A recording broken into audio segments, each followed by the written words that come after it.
need an assistant po na magne-next ng ano.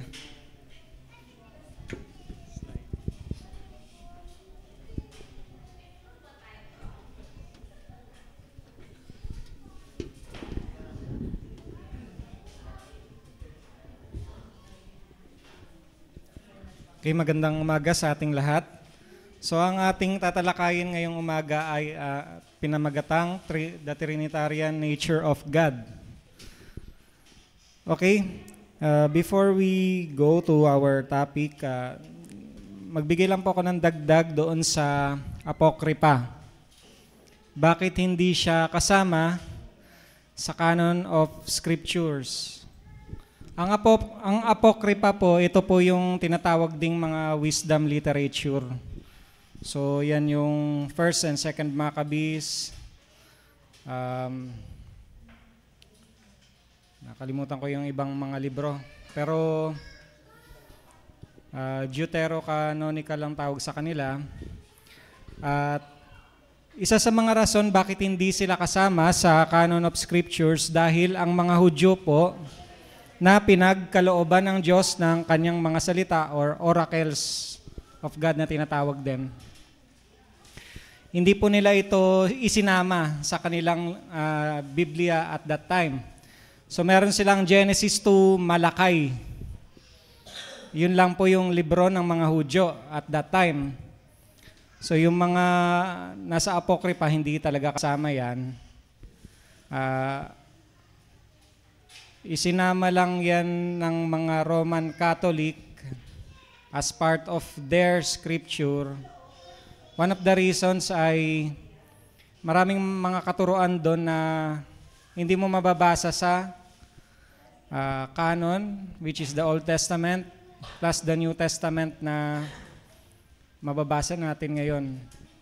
Marami kasing mga katuruan doon na halimbawa yung pananalangin para sa mga patay. At ito po ay hindi itinuro ng mga apostol at ni Jesus Christ. So isa pa po, bakit hindi siya kasama? Hindi kailanman kinote ni Jesus Christ at ng mga apostles yung Apokrypha. Pagka binasa niyo po yung New Testament, ang lagi nilang kinokote ay yung canon from Genesis to Malakay. Yun lang yung kinokote nila Jesus Christ. Not all, pero mostly yun lang po. So, matatalakay din po natin yan kapag nasa doctrine of the scriptures na po tayo. Okay. Now we will go to the Trinitarian nature of God. Next, bro. So, preliminary, before we delve deeper about the doctrine of the Trinity. So, we have to remember na ang doktrina ng Trinitarian God ay very unique sa Christianity. Okay? This is a concept of God unique to Christianity. Bakit? Sa mga Diyos ng iba't ibang mga relihiyon, mostly all of the religions ay naniniwala sa monotheistic God. Pag sinabing mono, ano ibig sabihin ng mono? One. Monotheist. Theist, Diyos, God. Derived from Greek word na theos. So halos lahat ng mga relihiyon ay naniniwala sa isang Diyos. Kahit na yung mga nasa mga tribo-tribo, naniniwala sila. Dito sa Pilipinas, si Bathala, isang Diyos. But not all. Siyempre may yung Roman mythology, meron silang maraming Diyos. Polytheistic yung approach nila. Yung mga Hindu, marami silang mga Diyos. Libo. But sa Christianity, ano tayo? Monotheist ba tayo o not monotheist? We are monotheist. So, how can we reconcile the three persons in one God? So, dito natin pag-usapan yan. Ang Trinity po iyan po ay product ng exegesis. Okay, ano ba yung salitang exegesis. Pagka nakikinig tayo kay Pastor Ben dati, ang exegesis ay palagi niyang binabanggit. Or exegetical, exegesis. Ang exegesis po ay explanation or critical interpretation of a text. So dito natin i-consider yung what, why, when, where, how. Kumbaga, i-dissect natin yung nais na ipakahulugan ng text na binabasa natin. And usually, we are not only considering one text of the Bible. We will be considering the previous text before nag-derive sa John, halimbawa, John 3:16. Bakit binanggit yung John 3:16? Iko-consider natin yung John 3:15 backwards and John 3:17 onwards para maintindihan natin yung pakahulugan ng isang teksto. At isa pa, we have to consider all of the scriptures. So yan ay part ng exegesis. So it was forced by exegesis of text against the insistence of human logic. So ito ay hindi issue ng human logic kasi paano mo nga naman ilalagay ang human logic sa nais na ipakahulugan ng Bible? For example, yung resurrection. It is against human logic. Hindi mo pwedeng i-explain ang resurrection in terms of human logic. Talagang mahirapan tayo. And the third point, this is a formula that avoids the pitfalls of a tritheism. Of course, the word tri is three. Theism is God. Three gods. Hindi po tatlong Diyos ang Trinity. One God lang po yan. Or tripartism. Kumbaga, merong isang Diyos, hinati-hati. Hindi po ganun ang Trinity. Kumbaga, one part is God, the other part is Son, one part is Father, one part is Son, and the last part is Holy Spirit. Hindi po ganun ang Trinity. So, back mo muna bro. So remember, we are not talking about tritheism or three gods and tripartism or three parts of God. Hindi po ganun ang Trinity. One God, one divine being in three person po siya. Sige, next mo bro. Okay. Isa pa pong paglilinaw na ang doctrine of the Trinity, it came and realized because of Christ's revelation. Noong bago dumating si Jesus Christ, ang Judaism po, na religion ng mga Israelita, ay monotheistic ang kanilang pagtingin sa Diyos. There's nothing wrong about that. Isa ang Diyos. Yan din po ang emphasis ng Deuteronomy chapter 6 verse 4. There is one God. But nung dumating si Jesus Christ, parang na-shake ang mundo ng Judaism. Kasi the one who came na prinamis sa Old Testament ay hindi tao lamang. So kanina nabanggit, dahil si Jesus Christ ay gumagawa ng himala, ang inakala ng mga Hudyo, si Jesus Christ ay isang, there's nothing wrong about that, prophet talaga siya, pero hindi lang siya propeta lamang. So, si Jesus Christ din ay siya ang naging mediator of righteousness of God. So, ibig sabihin, naging pari siya. Priest.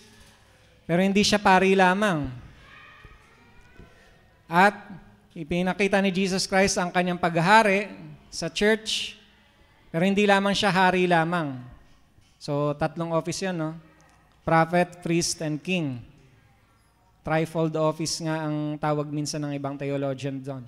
Pero, hindi lamang siya ganon. Ang revelation ni Jesus Christ ay nagmula sa Diyos. At kung babasahin natin sa Matthew 16, nung tinanong niya si Pedro, "Who do you say I am?" Sa Matthew 16 verses 15 to 16, anong sinabi ni Pedro? "You are Christ, the Son of the living God." So that statement alone ay parang nauga ang Judaism faith. Kasi paano ang isang Diyos may pinadala at ang pinadala niya ay Diyos din. At yung pinadala hindi lamang basta anak. Siya ay anak ng Diyos. Nag-iisang anak ng Diyos. So next mo, bro. So now we will go to the historical background of how this doctrine developed. So titignan muna natin yung mga nangyari sa history. In terms of the early heresies, pag sinabing heresies, ito yung mga wrong beliefs. Mga error or mga maling paniniwala na naglitawan sa ating history. And now we will go also dun sa mga influential formulations. Ano yung nangyari? Paano nabuo ang paniniwala sa Trinity? Dahil sino naniniwala dito na may salitang Trinity sa Bible? May Trinity ba sa Bible? Meron o wala? Wala. Walang word na Trinity sa Bible, ah.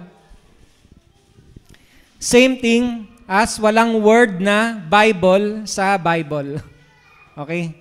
Kasi believe me, pag naka-encounter kayo ng mga maalam na mga kulto, halimbawa, iglesia,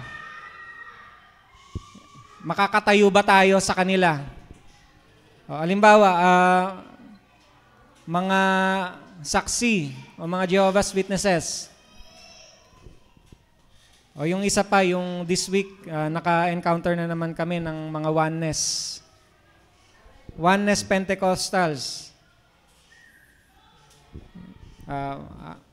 Papaliwanag natin kung paano yung pagtingin nila sa Diyos. Dito sila na nagfo-fall sa error of Sabellianism. Okay? So I think if we want to deal with those people, dapat kabisado natin ang Trinity. At least in the sense of how we believe it. Okay, next bro. Unahin natin ang Arianism. Sa mga matagal ng member ng Word of Grace, palaging nababanggit ni pastor itong grupo na ito, ang Arianism. Ano ba ang kanilang stand? So, ang Arianism ay nagmula kay Arius, isa siyang presbyter or bishop from Alexandria in the early 4th centuries. So, year 300 plus AD yan. So, ang key belief nila, si Jesus Christ, the Son, is not eternal. So, merong simula si Jesus Christ, ayon kay Arius. So, He was created by God the Father. So, creature si Jesus Christ according to Arius. So, ito yung famous slogan nila. There was a time when the Son was not. So, merong point in time na si Jesus Christ ay hindi siya ang anak ng Diyos. So, isa pa, they thought that the Son was subordinate to the Father in nature and status. So maraming ginagamit na Bible verses, lalo na yung mga grupo na naka-align sa paniniwala na ito. Ano sa palagay nyo yung mga kulto na naka-align sa ganitong paniniwala? Na hindi naniniwala na si Jesus Christ ay Diyos. Ano po? Anong grupo yon? Iglesia. Ano pa?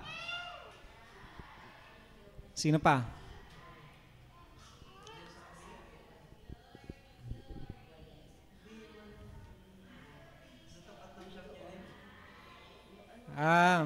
Iba iba rin, medyo weird yung paniniwala ng mga Mormons eh. Sila may pagka-polytheistic sila eh. Naniniwala silang medyo ganito sila, pero ang paniwala na kay Jesus Christ ay Diyos din. Kaya lang Diyos na may simula. Ano pa?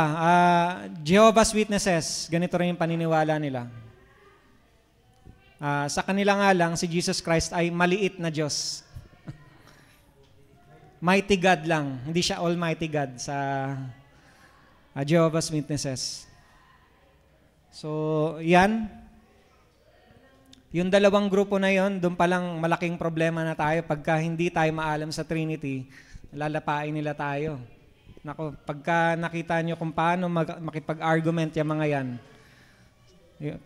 kung ikaw ay isang Kristiyano at walang masyadong pag-aaral sa Trinity, ay baka masway ka ng kanilang argumentative tactics. Okay. Ang isa pa sa mga maling paniniwala ng Arianists, they view the Holy Spirit as even more subordinate. Sometimes, actually, most of the time, hindi nila kino-consider na person ang Holy Spirit. Para sa kanila, ang Holy Spirit ay force or kapangyarihan lang ng Diyos. So yun ang paniniwala yung paniniwala ng Iglesia at ng Jehovah's Witnesses. Alam ko pati si Soriano, ang dating daan, ganun din ang paniniwala ng Holy Spirit ay impersonal force at hindi siya person. Okay. Yung mga palaging nakikinig kay pastor, dapat familiar kayo dito. Council of Nicaea. So ang paniniwalang ito, ang Arianism, ay kinondena ng church sa Council of Nicaea. So itong Council of Nicaea, ito po ay nagpulong-pulong ang lahat ng mga pastor sa buong mundo para pag-usapan itong Arianism.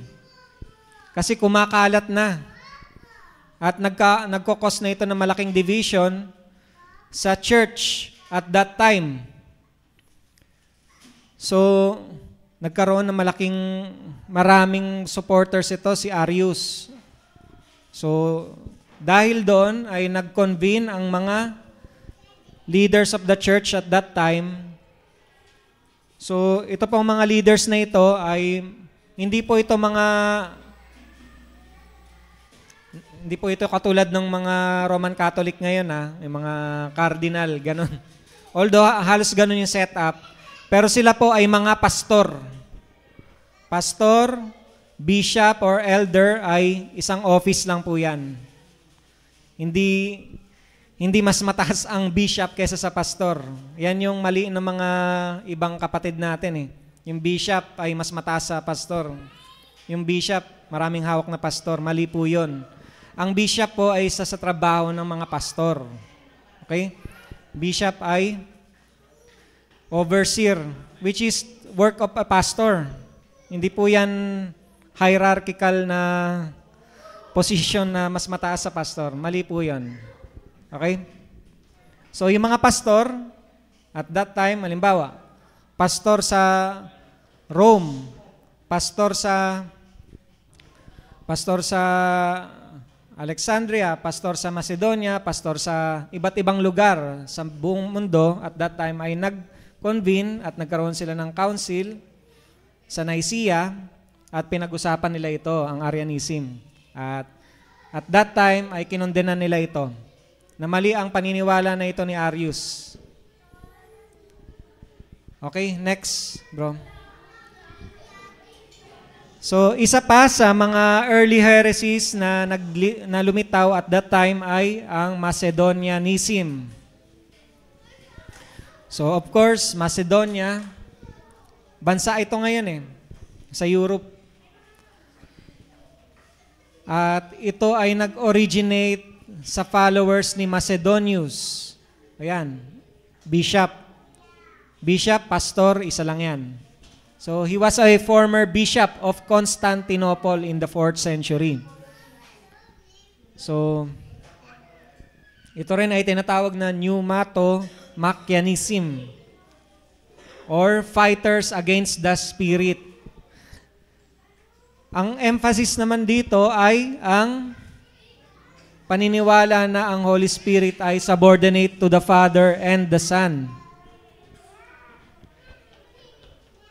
So, as a subordinate, actually, ang nangyari dyan, impersonal ang tingin nila sa Holy Spirit. Lowly. Hindi Diyos. Yun ang tingin nila. At ito'y kinundena. Of course, he was from Constantinople. Kinundena sa Constantinople, the Council of Constantinople in 381 AD. So, sa statement na inilabas ng Council of Constantinople, sinabi na ang Holy Spirit ay equal to the Father and Son. He proceeded from the Father. Kumbaga, ang Holy Spirit, as His role na sinasabi ng ating Panginoong Kristo, ang trabaho po talaga ng Holy Spirit ay i-glorify si Jesus Christ by presenting Jesus Christ sa mga Kristiyano. So, kung tayo ay nag-aaral ng salita ng Panginoon, ito ay ipapaunawa ng Holy Spirit sa atin. Sa pagpapaunawa niya sa atin, mas makikilala natin si Jesus Christ. Contrary to how the, ano bang grupo to? Mga charismatics, kasi ang charismatics more on miracles. We are not denying miracles, pero ang main purpose o trabaho ng Holy Spirit ay ipakilala si Jesus Christ sa mga mananampalataya. Yun ang trabaho niya. Dahil kung ang focus natin ay hindi si Jesus Christ, baka hindi Holy Spirit yung nasa sa atin. Remember, ay pinananahanan tayo ng Holy Spirit bilang mga Kristiyano. We are temples of the Holy Spirit. Ang Holy Spirit din ay naninibugho pag tayo ay nagkakasala bilang mga Kristiyano. Halimbawa, tayo Kristiyano, nagkasala tayo, siya ay naninibugho sa ating pagiging makasalanan. Ang force or kapangyarihan ng Diyos ay walang damdamin. Kapangyarihan lang siya. Yun ang mali ng mga kulto ng Iglesia, Jehovah's Witnesses. They don't view the Holy Spirit as a person. At iyan ay clarify palalo sa Council of Constantinople in 381 AD. Next. Yan. Cybelianism. Ito na ngayon yung paniniwala ng mga oneness. Ito yung kanilang maling paniniwala at ito ay nagmula kay Cybelius, a 3rd century theologian. Napakatagal na nito. As early as year 200 AD ay lumitaw na itong paniniwala na ito. So ito rin ay kilala sa tawag na modalism or modalistic monarchianism. Modalism, ibig sabihin, nagmula siya sa word na mode. Bakit? So yan. Ang paniniwala nila kasi ganito. They thought that God is one person. Instead, sa Trinity kasi, 3 person. They only thought that God is one person who reveals Himself in different modes or roles, not 3 distinct persons.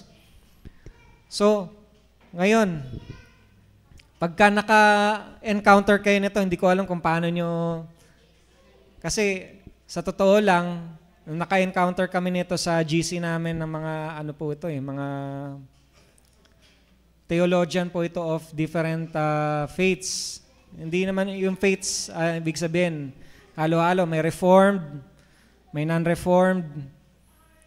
sinasama namin minsan yung mga ganitong paniniwala para magkaroon ng discussion. And they know how to defend their faith. Kaya, pagka hindi kayo ready, may mapapahiya kayo sa kanila. So, para sa kanila, God appeared as the Father in the Old Testament. Sa Old Testament, si God ay Father. Sa New Testament, nag-appear siya as the Son. Then after nang umakyat si Jesus Christ sa langit, Holy Spirit na siya. Naging Holy Spirit si God. So one person lang yan. Para sa kanila, si Jesus Christ ang Father, Son, and Holy Spirit. Okay. O, paano nyo lalabanan yon? Paano nyo i-kondena yung ganong klaseng paniniwala? Believe me ngayon, akala natin ready tayo. Pero nung na-encounter ko sila, grabe pala makipag-argument tong mga to. Talagang maalam. And sad to say, unconsciously speaking, maybe we are falling to this kind of belief. Ayan. Some Christians often fall to this belief unconsciously or due to shallow knowledge of God. Yan. That's why it is very important for us na nag-aaral tayo. Not only umaasa tayo dito sa pangangaral, sa Sunday School, worship service, Bible studies, but we should have a personal effort pagdating sa pag-aaral para makilala natin ang ating Panginoon. Kasi ang paniniwala sa Trinity ay mahalaga dahil ito ang paraan natin para may pagtanggol natin ang ating Panginoong Diyos laban sa mga maling paniniwala na ito. So, yan po ang Sabellianism. Next. Actually, napakarami pa niyan. Ayan, Manichaeanism, Ebionism, Valentinianism, Gnosticism, Nestorianism, napakarami pa niyan. Marcionism, kung kilala nyo si Pastor Ed Lapis, nagpo-fall na siya doon sa Marcionism. Actually, napakarami na niyang mga errors na hindi napapansin ng mga members niya. At buti na lang, may mga kapatid tayo na very sharp yung pandinig pag nangangaral siya, ina-address. Ilan pa lang yan, napakarami pa niyan throughout the history. So yan, Manichaeanism, yan yung dualism. Spirit is good, matter is evil. Inapangaral din yan ni Pastor Ben. So they denied the incarnation and resurrection of Jesus Christ. Ayan. At yan ay in-address ni Augustine. It was opposed by Saint Augustine in the 4th century. Ebionism, they denied the divinity of Christ. Dininay nila yung pagka-Diyos ni Kristo at yung sufficiency of grace pagdating sa salvation. So, syempre, kung magre-rely tayo sa Bible, the letter of Paul himself ay nirefute itong paniniwala ng Ebionism. And the early church fathers. Valentinianism, yan. Nababanggit din yan ni Pastor pagka pinapakinggan natin yung mga previous na pangangaral niya. So ito, medyo nagpo-fall ito sa Gnosticism. Actually, marami pa yung paniniwala na, ayan, the secret knowledge saves elite few. So they deny the creation, incarnation, and the gospel. So, yan ay nirefute ni Irenaeus, isa sa mga church fathers. Teka, ano yung church fathers? Baka nagtatanong kayo. Sino sila? Any idea kung sino or ano yung ibig sabihin natin sa church fathers? Ano yung church fathers? Ang church fathers po ang ating itatalakayin after this. Sige, next mo, bro. Ayan. To simplify it, ang church fathers, sila po yung mga direct disciples ng mga apostles. Direct disciples ng mga disciples ng apostles. So sila yung naging foundation of the church starting from 1st century onwards. Yan sila Tertullian, Irenaeus, yung direct disciple ni John. Nakalimutan ko yung name niya. Actually, tatalakayin natin yan in the next slides. So, yan, isa si Tertullian. Yung si John is circa 155 AD. So, 155 AD to, 155 AD siya pinanganak. So, wala ang word na Trinity sa Bible. But, ito ay unang ginamit ni Tertullian sa kanyang mga sulat. Ginamit niya ang word na Trinitas. So, Latin ang kanilang salita at that time. So, siya ang unang gumamit, si Tertullian. It coined the formula, one substance, three person.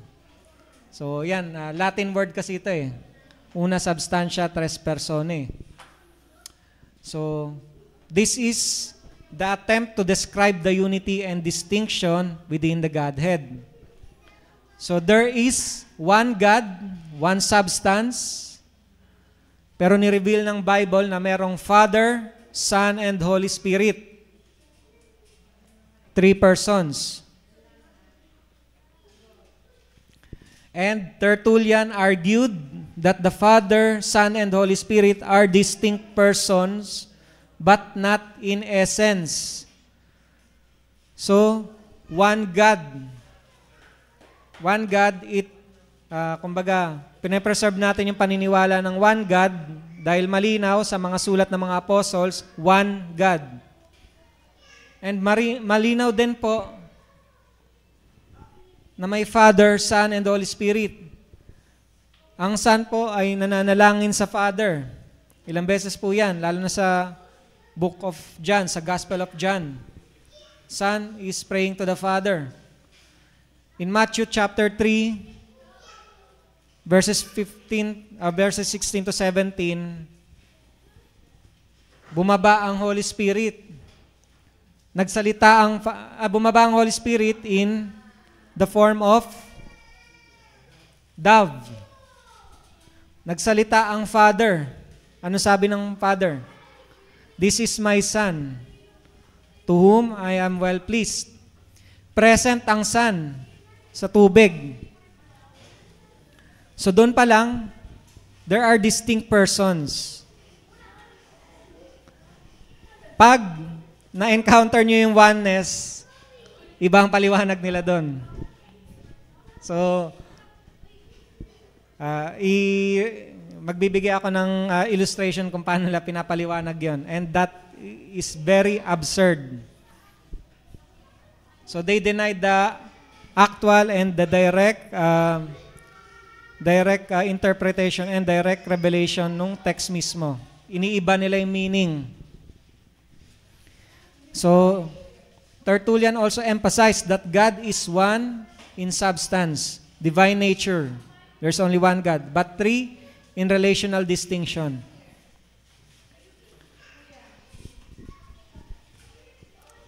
Next bro. Next I see Athanasius. So he was born in 296 AD. So si Athanasius, he was the one who defended the doctrine that the Son is fully God, eternally begotten, not made. Si Athanasius po ang chief opponent ni Arius, na proponent ng anong paniniwala ayon? Yung tinalakay natin kanina. Arianism. Alam nyo, during that time ay naging significant si Arius. Sa dami ng kanyang supporters ay naging minority si Athanasius at that time. Yan, kaya nakita po natin to. Spent much of his life in exile for defending orthodoxy. Another term sa theology or orthodoxy, it means we are preserving the doctrine of God. So, na-discuss to ni Pastor. Athanasius contra mundum or Athanasius against the world. Kalaban niya ang buong mundo noon dahil halos lahat ng Christians at that time ay nasway ni Arius. Si Athanasius po ang nag-affirm ulit ng doctrine that the Son is fully God, eternally begotten, not made. So, during that time ay malaki ang naging labanan. At nabuo rin itong term na ito, homoousios. Sa theology proper kasi, lalo na kung nag-attend kayo ng Bible school, ay pinapaliwanag po itong word na ito. Homoousios, ito po ay Greek. Greek po yung word na yan. It means of the same substance. Of the same substance with the Father. Ibig sabihin, kung ano ang Father, ganun din ang Son. Yan yung sinasabi ni Jesus Christ. Kung ano ang Ama, ganun din ang Anak.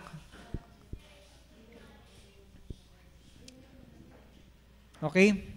At nabuo din dyan, dahil sa paniniwala ni Athanasius, ang Athanasian Creed. So marami po yon. Hindi ko lang kabisado lahat. But the point is, nire-reaffirm niya ang pagka-Diyos ni Kristo. Si Jesus Christ ay walang simula. Si Jesus Christ ay from eternity past, He was already existing with the Father. Wala siyang simula. Yan ang error ng Arianism. May simula si Jesus Christ. He was a created being. Next, bro. Okay. Ito naman po si Augustine. So, sa kanyang mga sulat, sinabi ni Augustine, let us believe that the Father, the Son, and the Holy Spirit are one God, the Creator, and the ruler of the whole creature. That the Father is not the Son, nor is the Holy Spirit the Father or the Son, but there is a trinity of interrelated persons, and the unity of an equal substance. So, nireaffirm din ni Augustine ang Trinitarian nature of God sa kanyang mga sulat. Now, ito pong mga inilatala natin dito, can we really defend the Trinity because of this, how the Church Fathers defended it? During that time na dinedefend nila ang Trinity, nagkaroon din ng maraming dilema ang mga kapatid natin noong unang panahon. Dahil papaano mangyayari na ang tatlong person ay one God, one divine being? Si Tertullian was a genius. Athanasius was a genius. Augustine was a genius. Dumating sa punto nila na may dilema sila sa doktrina na ito. And pagka pinag-aralan niyo po ito, if you put a serious attention of your time dito sa doctrine of the Trinity, talagang ang hirap i-reconcile in our limited thoughts. Kaya lang, ito ang inihahayag ng Scripture. Next mo, bro. The doctrine of the Trinity is the product of faithfulness to the Scriptures. We are not to defend the Trinity in terms of human logic. During that time, maraming naging dilema ang mga church fathers natin. Yung mga kapatid natin na Kristiyano, coming from the 1st century onwards, talagang malaking bakbakan yan. Pero pag binabasa nila ang Scripture, God is one, Deuteronomy 6 verse 4. The Father is God. The Son is God. And the Holy Spirit is God. The Father is not the Son. Nag-uusap nga sila eh. The Son is not the Holy Spirit. Pinapadala nga ni Jesus Christ ang Holy Spirit as His, masabi natin kapalit, pero hindi tayo iniwan ni Jesus Christ. Helper. Helper ang tawag ni Jesus Christ sa Holy Spirit. And His job is to present Jesus Christ to all of us, Christians. And the Holy Spirit proceeded from the Father and the Son. The Holy Spirit will not speak of Himself. He will speak about Jesus Christ.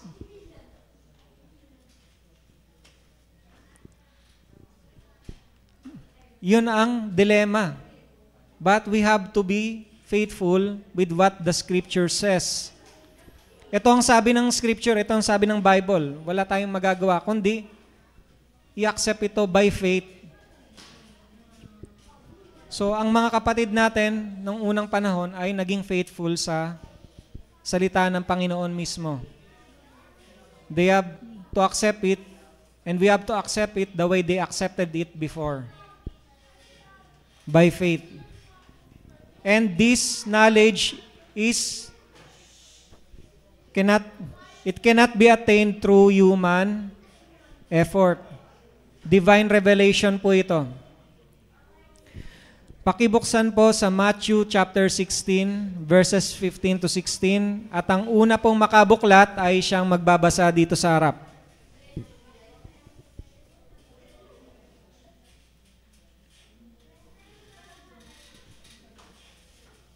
Dito po tayo magtatapos and you can cast your questions after this. Matthew 16, 15 to 16. Sige, bro. Chris.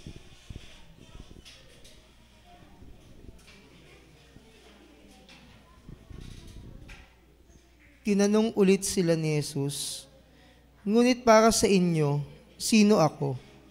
Sumagot si Simon Pedro, "Kayo po ang Kristo, ang anak ng Diyos na buhay." 17. Sinabi sa kanya ni Jesus, "Mapalad ka, Simon na anak ni Jonas, sapagkat ang katotohanan ito'y hindi inihayag sa inyo ng sino mang tao kundi ng aking Ama na nasa langit. At sinasabi ko sa iyo, ikaw ay Pedro, at sa ibabaw ng batong ito ay tatayo ko ang aking iglesia, at ang pintuan ng daigdig ng mga patay ay hindi magtatagumpay laban sa kanya. Ibibigay ko sa iyo ang susi ng kaharian ng langit. Ang ipagbawal mo sa lupa ay ipagbabawal sa langit, at ang ipahintulot mo sa lupa ay pahihintulot din sa langit." Okay. Doon tayo mag-focus sa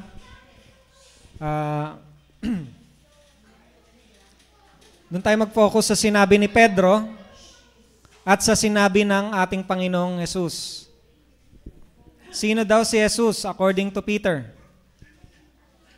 Siya ay, tignan natin yung mga Bibles natin. Ano sabi ni Pedro about Jesus Christ? Ikaw ang Kristo, ang anak ng Diyos na buhay, the Son of the living God. Ano ang sinabi sa kanya ni Jesus Christ after that? Mapalad ka, Simon, yun yung name niya before Peter. Anak ni Jonah. Dahil, bakit siya mapalad? Sige, buksan natin yung mga Bible natin and bakit siya naging mapalad? Because, sige bro, sige, basahin mo. Dito sa harap. Mapalad ka or bakit siya naging mapalad? Sa Matthew 16, verse 17 or 18? Basahin mo ulit. At sumagot si Jesus, at sa kanya ay sinabi, "Mapalad ka, Simon Bar-Jona, sapagkat hindi ipinahayag sa iyo ito ng laman at ng dugo, kundi ng aking Ama na nasa langit." Hindi sa kanya ipinahayag ng laman at dugo. Ibig sabihin, it denotes that it was not revealed to him by human wisdom, but by, sino nag-reveal sa kanya? Ng kanyang, sino? Ama sa langit. Ito ay divine revelation. Sa kapahayagan na yon, lumabas o na-affirm ang nature ng ating Diyos, na ang Diyos ay Trinity. Nireveal kay Peter na ang ating Panginoong Kristo, ang Mesaya, ang Kristo, ang anak ng Diyos, at hindi lang siya anak, siya din ay Diyos mismo. Doon sa revelation na yon kay Peter ay masasabing natin na nagkaroon ng rereading of the Scriptures. Ang ating Kristo ay Diyos na nagkatawang tao. At ito ay divine revelation. Nireveal ng Ama sa langit. So, ang pagkakaunawa natin sa Trinity is a divine revelation. Hindi po ito gawa ng human logic. It cannot really be fully comprehended by our finite human mind. Okay? And this is the product of faithfulness to the Scriptures because like what I've said earlier, sa pag-aaral ng mga church fathers ng Bible, they cannot escape the fact that there's only one God. They cannot escape the fact that the Father is God. No debate about that. All sect believe under the Christianity, pati yung mga kulto naniniwala na ang Ama ay Diyos.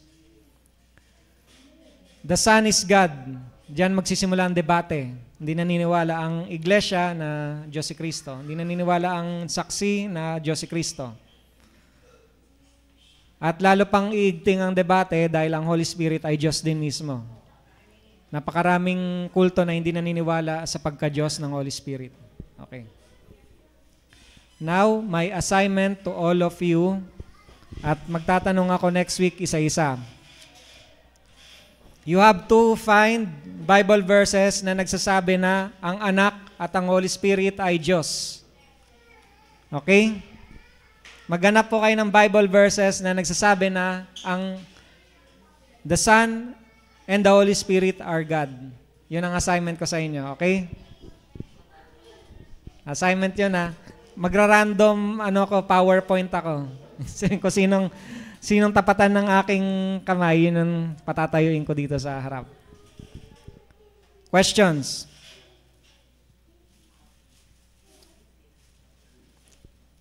Kung wala na, yung mga kids natin ay tawagin natin dito sa harap.